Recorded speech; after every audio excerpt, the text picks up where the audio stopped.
Kailak naman. Gani, kailak ko.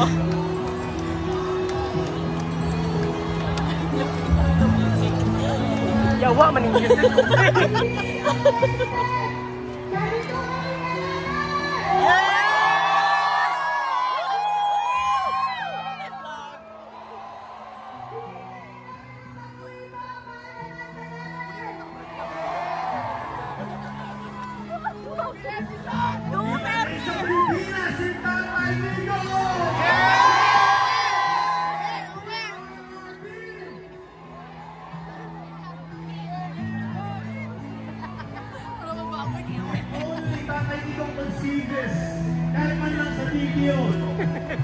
Yawa!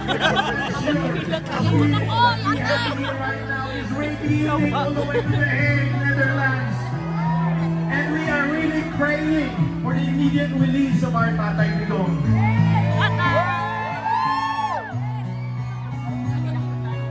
Maraming salamat, Tabawenyo. Ang haba pa nito. More than 3,000 of you shouting the same name. Alam niyo ba, hindi lang sinasabi nila na ito yung mga ordinary citizen ng Davao City or ng Davao. Kayo po ay sinasamahan din. Kahit yung mga milyonaryo, kasama nyo ngayon. May mga sasakyan, kasama nyo ngayon. Yung mga nakatira dyan sa Boulevard, sama-sama ngayon. Yung nakatira doon sa Kabantian, kasama nyo ngayon. Sama-sama kayo lahat para kay Tatay Digong. Mahirap, mayaman, nagkaisa para kay Tatay.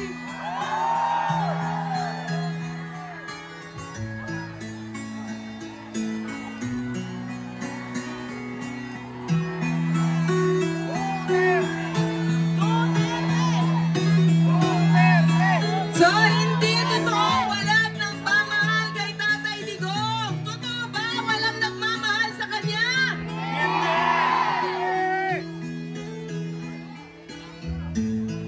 Ang daming nagmamahal hindi lang dito sa Davao, but also in the different parts of the world kung saan merong Pinoy.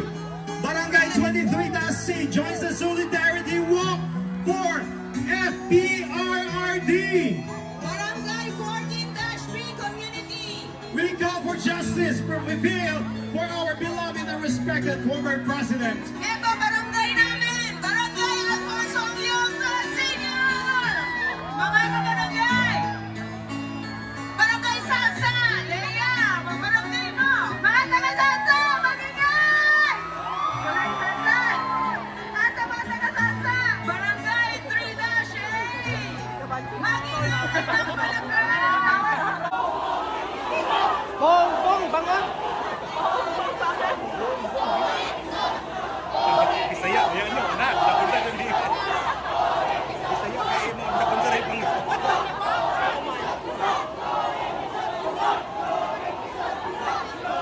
Padulong daw ni Kalinan, guys.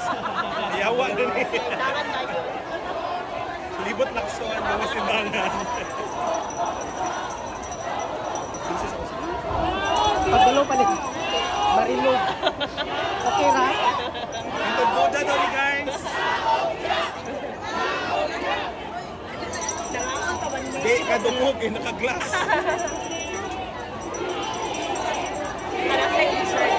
Chicken joy! Chicken joy!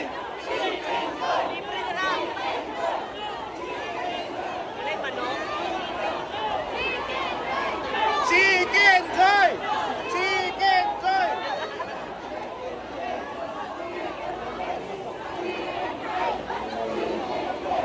Chicken pele. Chicken joy! Chicken joy, dito chicken joy. McFlurry! Dessert kain? Ano na po? Ano na establishment? Duterte! Duterte! Duterte!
this kahit man lang sa video.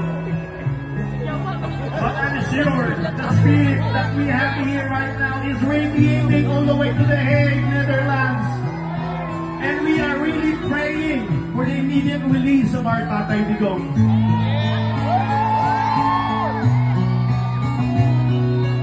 Maraming salamat, Dabawenyo. Ang haba pa nito. More than 3,000 of you shouting the same name. Alam niyo ba, hindi lang sinasabi nila na ito yung mga ordinaryong citizen ng Davao City or ng Davao. Kayo po ay sinasamahan din. Kahit yung mga milyonaryo, kasama nyo ngayon. May mga 10 sasakyan, kasama nyo ngayon. Yung mga nakatira dyan sa Boulevard, sama-sama ngayon. Yung nakatira doon sa Kabangkian, kasama nyo ngayon. Sama We will be ready to stand with our friend. Bring back home Duterte! Bring back home Duterte! Bring back home Duterte! Bring back home Duterte! Duterte! Bring back home Duterte! Bring back home Duterte! Iuli! Tatay Digong! Uli na! Tatay Digong! Iuli! Kayong salamat sa inyong suporta. Again, ladies and gentlemen, gamay na lang kaya itong ihulat. We want to make sure na dinhitanan kauban ta dinhi sa tent, sa sulod sa tent, sa San Pedro Square. Wala to na nato ang atong mga kauban, mga kaigsuunan, mga higala na naapa dito sa likod. Andam po muhulat ang atong halangdo na mayor sa pagdawat sa tanan natong mga Dabawenyo na pasulong pa diri karon. So sa tanan nga na pa sa ilang balay ato na mo diri sa San Pedro Square. And of course, ladies and gentlemen, unya pong gabi inaabot tayo entertainment night. So unya, that's until 11 p.m. And this time, Mayor Basta Duterte is ready to give his speech. Let us pan our attention to him. Let us welcome our honorable, beloved City Mayor, Sebastian Duterte. Ngayong ukto sa inyong tanan. Mga magandang araw din sa mga naka-live. Unya, kanang nitoo sa plataforma o politika sa Buamaan. Ngailang gikuha kaning administrasyon ni Marcos o si Bongbong Marcos mismo, binigay niya sa ICC. Murag wala lang, ing ato na lang, murag walay nang himo ang atong pinalanggang amahan sa punta.